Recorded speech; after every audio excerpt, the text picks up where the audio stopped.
Assalamualaikum everyone, welcome to the YouTube channel Backbench Talks. Here we will be discussing lectures regarding MBBS. The lecture you guys are seeing here is gametogenesis, that is the second chapter from Langman, first year.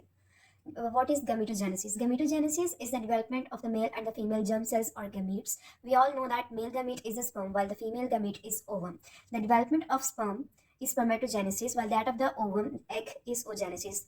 अब हमारे पास जो sperm और egg है वो आते कहाँ से? हमारे पास जो प्राइमोडियल जर्म सेल्स होते हैं वो फर्दर डिफ्रेंशिएट होते हैं इस बेस पे हमारे पास SRY प्रोटीन्स होती हैं, जीन होता है SRY जीन, जिसके बेस पे ये डिसाइड होता है कि पीजीसी सेल्स जो है वो आइदर स्पर्म में कन्वर्ट होंगे या फिर ओवम में. अगर तो स्पर्म में कन्वर्ट हो रहे हैं then the process is spermatogenesis. और स्पर्मेटोजेनेसिस का जो प्रोसेस है वो सेमिनिफेरस ट्यूब्यूल्स में होता है, seminiferous tubules of the testis. अब हम ये देखेंगे कि अब स्पर्म तो बन गया, स्पर्म कैसे बनता है? हमारे पास ये होता है स्पर्मेटोगोनिया होते हैं, पीजीसी सेल्स जो है स्पर्मेटोगोनिया में कन्वर्ट होते हैं, स्पर्म में कन्वर्ट होते हैं. स्पर्म की जो है या स्पर्मेटोगोनिया की जो है वो आगे फर्दर दो टाइप्स होती हैं, that is type A spermatogonia and type B spermatogonia. Type A spermatogonia just act like the stem cells, that is they differentiate into further type A stem spermatogonia and type B spermatogonia. और उसके बाद हमारे पास जो spermatogonia B होते हैं, type B जो होते हैं वो एक्चुअल स्पर्म्स होते हैं जो कि आगे हमारे पास फर्टिलाइजेशन में रोल देते हैं या मेल गैमेट्स कहलाते हैं. अब जो टाइप बी स्पर्मेटोगोनिया है उनमें फर्दर हमारे पास पहले माइटोसिस होगी और वो प्राइमरी स्पर्मेटोसाइट में कन्वर्ट होंगे. जब वो प्राइमरी स्पर्मेटोसाइट में कन्वर्ट हो जाते हैं then there will be mitotic division, that is meiosis 1 वहाँ पे होगी, नॉट मियोसिस 2 बट मियोसिस 1. अब प्राइमरी स्पर्मेटोसाइट जो है सेकेंडरी स्पर्मेटोसाइट में कन्वर्ट हो गए. सेकेंडरी स्पर्मेटोसाइट में हमारे पास मियोसिस 2 होगी और वो जो है फर्दर आगे स्पर्मेटोजोआ स्पर्मेटिड या स्पर्म में कन्वर्ट होगा. यहाँ पर बेसिकली आप स्पर्मेटिड का वर्ड यूज़ करें तो ज़्यादा एक्यूरेट है, क्योंकि जब हमारे पास स्पर्म बनता है उस प्रोसेस को तो हम स्पर्मेटोजेनेसिस कहते हैं, लेकिन स्पर्म जो है वो स्पर्मेटिड में स्पर्मेटिड जो होता है एक्चुअल स्पर्म होता है. जब उसमें फर्दर डिफ्रेंसिएशन होती है, फर्दर चेंजेस आते हैं तो उस प्रोसेस को हम स्पर्मियोजेनेसिस कहते हैं. स्पर्मियोजेनेसिस में अब क्या होता है? First of all suppose this is spermatid, the spermatid is converted into sperm by the process called spermiogenesis. इसमें क्या होगा कि स्पर्म जो है वो हमारे पास फॉर्मेशन ऑफ एक्रोसोम होगी around the sperm head. This will B sperm head and the acrosome layer will be formed. Formation of acrosome हो गया, condensation of the nucleus. First the nucleus will covering all the body of the head, but then the nucleus will condense to and shrink to a smaller area. Formation of neck, middle piece and tail. Now this will be the neck of the sperm, middle piece and tail. क्योंकि sperm जो है वो जब हमारे पास female track में जाता है तो उसको मूव करने के लिए पावर चाहिए था, just like flagellum it has neck, middle piece and tail, जो कि हमारे पास वेव लाइक मोशन देता है और स्पर्म की मूवमेंट के लिए रिस्पॉन्सिबल होता है. And shedding of the cytoplasm. First of all एक तो न्यूक्लियस बहुत बड़ा होता है, दूसरा साइटोप्लाज्म बहुत बड़ा है for the nutrition of the sperm और स्पर्म की फर्दर डिफरेंशिएशन के लिए. फिर आहिस्ता आहिस्ता हमारे पास साइटोप्लाज्म और न्यूक्लियस जब शेडिंग हो जाती है, कंडेंसेशन हो जाती है और नेक, मिडल पीस और टेल बन जाती है. नाउ और यहाँ पे हमारे पास स्पर्मियोजेनेसिस का प्रोसेस खत्म हो जाता है, जिसका मतलब ये है कि हमारे पास स्पर्म जो कि मेल गैमीट है वो बन चुका है. अब हम डिस्कस करेंगे oogenesis. oogenesis में हमारे पास दो स्टेजेस होती हैं, प्रीनेटल मैच्योरेशन होती है और पोस्ट नेटल मैच्योरेशन होती है. अब जो प्रीनेटल, नेटल का मतलब नेटल का वर्ड आ गया जिसका मतलब ये है कि प्यूबर्टी, फीटल लाइफ से लेकर प्यूबर्टी तक जो हमारे पास फीमेल ट्रैक में चेंजेस आती है पीजीसी सेल्स के ऊपर, वो हमारे पास प्रीनेटल मैच्योरेशन में कवर होंगी, जबकि प्यूबर्टी के बाद जो चेंजेस आएंगे वो पोस्ट नेटल मैच्योरेशन होंगी.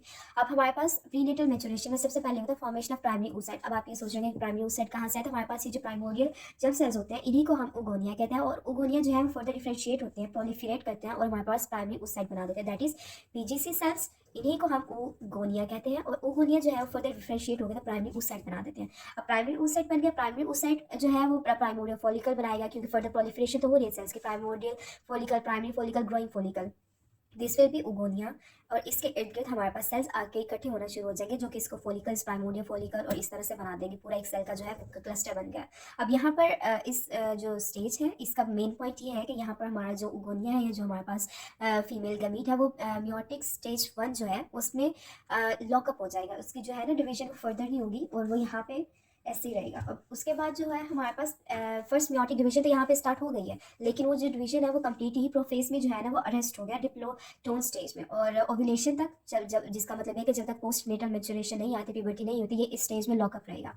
अब हमारे पास है पोस्ट नेटल मैच्योरेशन. अब इसमें हमारे पास प्राइमरी oocyte तो बन गया था, अब ये प्राइमरी oocyte जो फर्दर डिवीजन होगी और यहाँ पे हमारे पास बना देगा secondary oocyte. Secondary oocyte plus first polar body, this is primary oocyte. This will divide further proliferate and form. यहाँ पे मियोसिस 1 जो है वो ये उसमें लॉक है, अब हमारे पास प्यूबर्टी हो गई है, यहाँ पे हमारे पास सेकेंडरी oocyte में कन्वर्ट हो गया और फर्स्ट पोलर बॉडी आ गई। First polar body will be wasted और it will be use as the supply of the nutrients nutrition purposes. And जो सेकंड पोलर बॉडी है वो ओव्यूलेशन जब होगी, दैट इज फर्स्ट मेंस्ट्रुएशन, तो ओव्यूलेशन पे जो है वो सेकेंडरी oocyte रिलीज हो जाएगा। अब secondary oocyte, this will B secondary oocyte, तो इसको जो है वो जोना पेलोसिडा और कोरोना रेडिएटा इस तरह के लेयर्स जो है वो कवर करके रखेंगे, ताकि एक तो इसको जो है वो टॉक्सिक एनवायरनमेंट से बचाया जा सके और दूसरा इसको न्यूट्रिशन प्रोवाइड की जा सके, ताकि एग जो है हमारा डिस्टॉर्ट ना हो, खत्म ना हो। अब यहाँ पे हमारे पास क्या हो गया कि फॉर्मेशन ऑफ मेच्योर oocyte। अब सेकेंडरी oocyte तो बन गया और उसको जो है जोना पेलोसिडा और कोरोना रेडिएटा ने सराउंड भी कर लिया। अब हमारे पास है फॉर्मेशन ऑफ मेच्योर oocyte।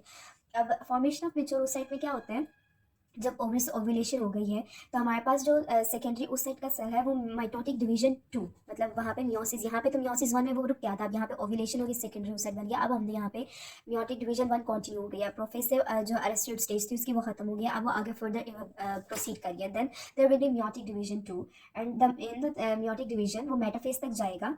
अब हमने जो प्रोफेज मेटाफेज टेलोफेज इस तरह की जो फेजेस पढ़ी थी, यहाँ पे जो सेकंड डिवीजन है वो मेटाफेज तक जाएगा और वहाँ पे हमारे पास लॉक हो जाएगा। और ये जो है ना, अगर तो यहाँ पे फर्टिलाइजेशन हो जाती है, दैट इज फर्टिलाइजेशन, ये मेच्योर oocyte है और यहाँ पे ये स्पर्म आके इसको मिल गया, तो ये जो सेकंड की मेटाफेज थी वो तो प्रोसीड करके तो वो बना देगी ना हमारे पास जायगोट। लेकिन अगर यहाँ पे फर्टिलाइजेशन नहीं होती है, स्पर्म नहीं आता है, तो ये यहीं पे लॉकअप रहेगा और जब हमारे पास कुछ देर के बाद ये सेल डेड हो जाएगा, एग जो है वो खत्म हो जाएगा, तो हमारे पास मेंस्ट्रुएशन होगी और ब्लड जो है वो शेड ऑफ हो जाएगा और ये जो है ज़ाया हो जाएगा।